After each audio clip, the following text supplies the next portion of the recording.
Dr. Njoo, thanks for joining us this morning. Appreciate it. Very good to see you as well. I wanted to start with the reopening plans. We've heard a lot of different provinces put forward their sort of more detailed plans this week, but the Public Health Agency obviously has its own sort of guidelines as well for what summer is going to look like. How did you come to the determination of what percentage of Canadians you want to see with 1 dose or 2 dose in order to start seeing the loosening of some restrictions?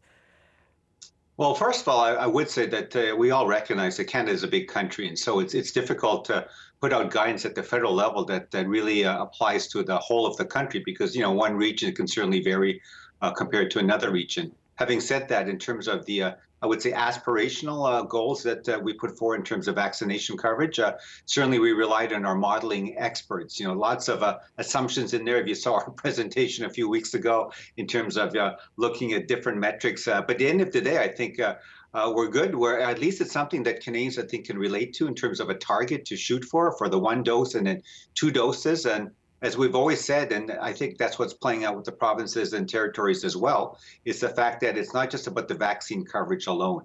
We want to vaccinate as many Canadians as soon as possible, with 1 dose and then 2 doses.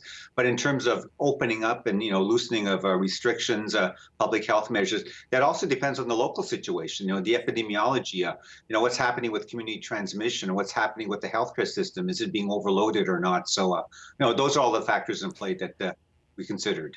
Is the 75% target, is that herd immunity? Is that what we're shooting for now? Or is it fair to say we still don't really know what that number is when it comes to this virus?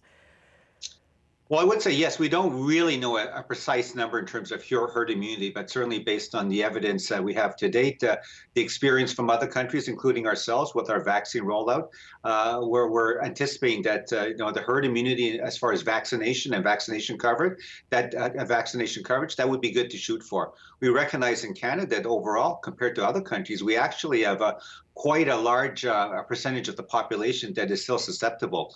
If you look at other countries that unfortunately had a tougher time earlier, they may actually have a greater percentage of the population that has, quote, natural immunity based on having actually had COVID-19. So in Canada, I think it's much more important to actually improve or increase our vaccination coverage so that we do get that herd immunity.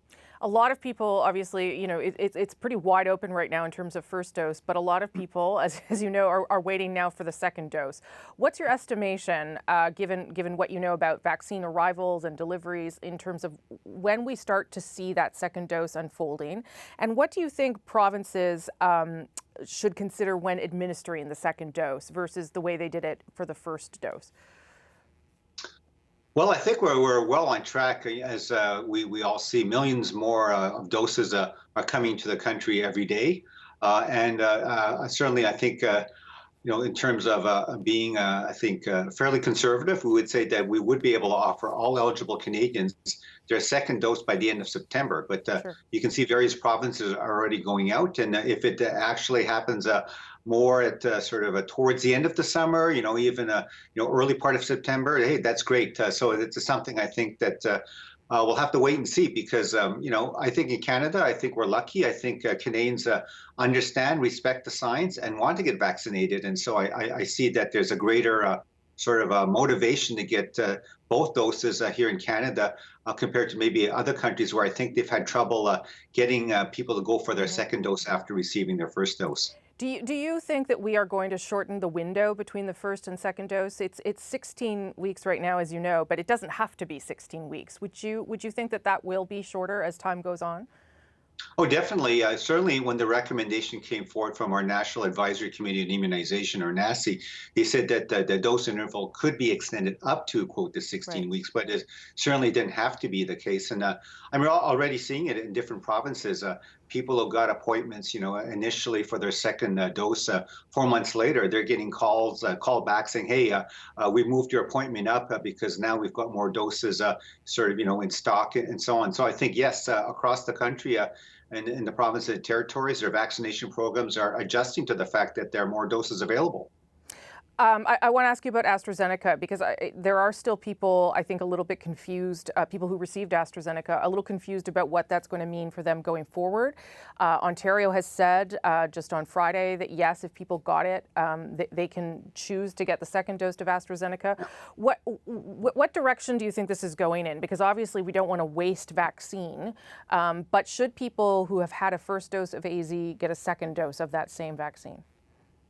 Well, thank you very much. It's a good question. So first of all, just to put those people obviously have received their first dose of AstraZeneca, put their mind at ease. I think some people were worried, after all of the recent news that's come out. I would say, hey, you've done well. You've protected yourself by getting that first dose. You've protected not just yourself, but obviously your families, your friends, and you've contributed to this herd immunity and improving sort of the overall community protection against the virus. So well done there.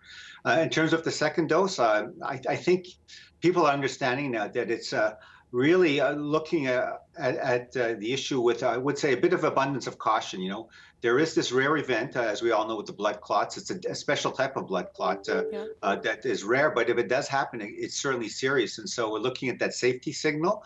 And now for that, that second dose, the rate is obviously a bit lower, which is good.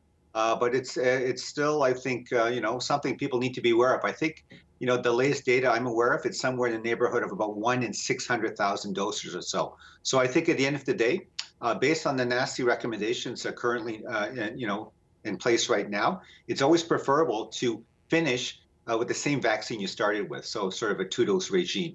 And so I think people certainly should have that choice to make an informed decision to get that second dose, aware of this rare event and what the risks are. The second point, though, is that NACI is also going to look at the results of, the clinical trials in the UK and also other countries to see what the safety and effectiveness is of a so-called mixed dose schedule in terms of people getting, let's say, 1 dose of AstraZeneca and then getting a second dose with a different type of vaccine, in this case, an mRNA. And, I can't speak for the results. They haven't come out fully, but preliminary results look promising. Certainly NACI will be taking that into account. They'll look at the data. I think it's probably going to come out towards the end of this month. And I anticipate that by early June next month that they will be coming forward with recommendations. And then, of course, the provinces and territories will take that into account. Okay, that's all really good information for people, I think, that are very eager for some answers on that front. I wanted to ask you about the border, because you did speak about that this week. The extension of the closure of the border has continued now for another month. But there are a lot of people on both sides of the border that would like to know what it's going to take to open it. Like, they don't even know what metrics we're considering from a public health perspective. And I know you said this week that the epidemiology seems to be moving in the right way. Do we have to reach a certain rate of vaccination? Do we have to look at case count? Do we have to look at all those things in order to get a sense of when some of those border restrictions can start to lift? Yes, I think there's obviously multiple factors at play. I would say that, obviously in Canada, we need to look at the epidemiology.